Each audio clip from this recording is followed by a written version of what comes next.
istiyorsun anneciğim? Kediler ölecek. Kuşlar ölecek. Köpekler ölecek. Soğuk olduğu için mi? Evet. Ona mı üzülüyorsun? Evet. O zaman ne yapmak gerekiyor? Eve getirmemiz gerekiyor. Ne yapmak istiyorsun hayvanlar için kışın? Eve yuva yapmak istiyorum. Başka? Başka ne istiyorsun? Kimden ne istiyorsun? Yardım etmek istiyorum. Kedileri yuva yapacağım. Yuva yapmak istiyorsun. Başka kimlerden yardım istiyorsun? Sokak hayvanları için.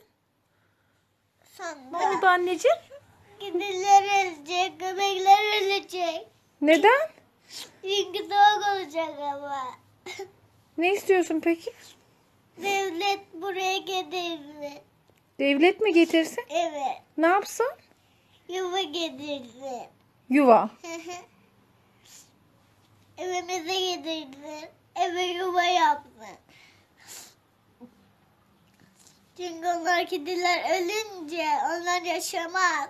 Kuşları da getirsin. Kuşları da kafes getirdi. Yemek getirdi. Su getirdi. Kedi Dev- maması getirdi. Yem getirdi. Kedi suyu getirdi.